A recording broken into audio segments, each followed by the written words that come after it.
I'd like to get the audience to close their eyes for a moment. Now, while you have your eyes closed, I want you to imagine that you're a nurse who is called to sit one-on-one with a suicidal patient. Your patient's lying on a stretcher with blood dripping down his face from the barrel of a gun that he had pressed against his skull just moments before arriving to the emergency room. He's drunk, sad, crying, and without any hope left in him. After several minutes of restlessness, he finally drifts off to sleep, to only wake up moments later. Hard laboring breaths and obvious fear is written all over his face. He screams, "You have to shoot him! If you don't shoot him, we will all die!" Now open your eyes. This isn't a made-up story. This is the sad, heart-wrenching truth that I personally witnessed just days ago while working as a nurse at the local veterans hospital. Unlike most of us here today, some can't just open their eyes to see that horror because they are living in it every moment of every day. Many veterans choose to deal with their mental illness without help, causing them more harm than good, often leading to suicidal ideation or worse, completing their suicide mission. The Department of Veterans Affairs 2019 National Veteran Suicide Prevention Report showed an increase of suicide in veterans over the years. In 2005, 86.6 American adults committed suicide daily, with 15.9 of those being veterans. The report also stated that in 2017, out of the 124.4 people who commit suicide daily, 16.8 of those are solely veterans. If more people understood the reasons and the signs and symptoms of suicide in veterans, we the people can help those who have given so much that are suffering so quietly and so alone the hope that they deserve. I'm a licensed practical nurse at the Beckley Veterans Hospital. I work in the intensive care unit, which also works diligently with the emergency room. On a daily basis, there are numerous veterans, both young and old, that come in on a daily basis for suicidal ideation. It is devastating to see the hopelessness that in these particular patients. Today, I would like to focus on three main topics that better inform you about suicidal veterans. First is the specific reasons that can trigger suicidal ideation in veterans. Secondly, the signs and symptoms of those suicidal veterans. And lastly, how we can help them.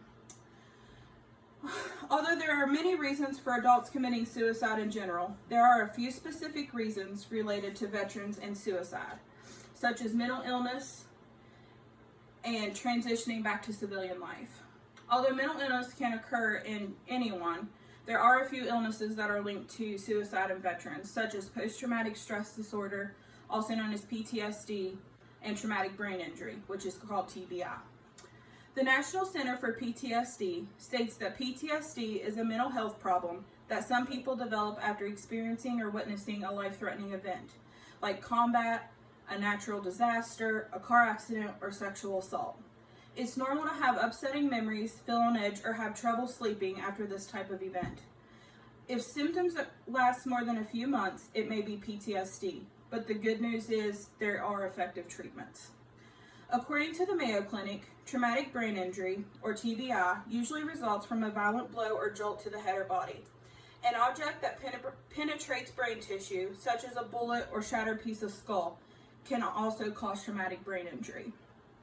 Per Lisa Brenner's journal article on suicide and traumatic brain injury among individuals seeking Veterans Health Services during her analysis between 2001 to 2006, veterans with a TBI were 1.55 times more likely to die by suicide than those without a history of it. Another issue that proves difficulty is for veterans to transition back to civilian life. Veterans struggle with this because they are so used to having structure and strict schedules on a daily basis that it's hard for them to come back to having more freedom per se. They also have trouble learning how to establish themselves because they are so used to having the military do things such as doctor's appointments and dentist appointments and things like that. Since we've learned about some of the reasons that veterans commit suicide, I will now discuss the signs and symptoms of what to watch for. Per the Veterans Crisis Line, the website states that some of the red flags include, but aren't limited to, changes in mood, loss of hobbies that once interested them, increasing alcohol and drug abuse, neglecting personal hygiene, withdrawing from friends and family, giving away prized possessions, and getting their affairs in order or tying up loose ends. Signs that require immediate help per the Veterans Crisis Line is thinking about hurting or killing themselves, looking for ways to kill themselves, talking about death, dying, and suicide, and self-destructive behavior such as increased drug abuse, alcoholism, obsession with weapons, etc. Now that we've discussed the reasons connected to suicidal veterans and the signs and symptoms to look for, I would like to talk about how we can help veterans that are suffering with suicidal ideation. By working at the VA, I have been trained by mental health professionals who work specifically with veterans on ways to help them cope. I would like to pass on this information to you that I've learned from being there to help those that are suffering with this crippling situation. First and foremost, encourage them to talk, whether it's with you, a family friend, or even a professional, because oftentimes veterans that are suicidal feel that they are weak for feeling this way and do not want to talk to somebody that they love because they don't want to be perceived that way.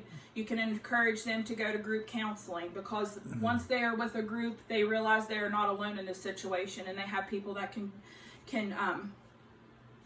they have people that have been with those horrific experiences. Next, they utilize the Veterans Crisis Line and website. This website is a website and telephone-based system, and it's aimed at helping suicidal veterans. The system is run by mental health professionals and is available 24/7 and year-round. They have a number that you can call, they can text, they can chat online with professionals, or they can even call their local VA and listen to the menu for suicidal ideation options. And lastly, encourage them to participate in activities that brought them joy, because often these veterans become reclusive and feel as if they have no purpose in life. But if you encourage activities that once brought them joy, such as music, art, sports, volunteering at their local VA shelters, faith-based activities such as church, can also often bring them to realize that they do have a purpose in life and that they can help others.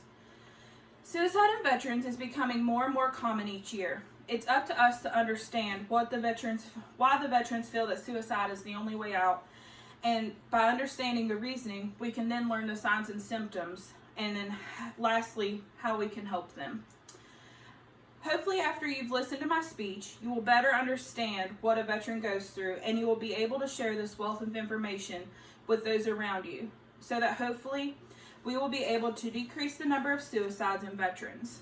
Knowing that they have sacrificed so much for each and every one of us in this room without even knowing us, it is our turn to help those who have helped us.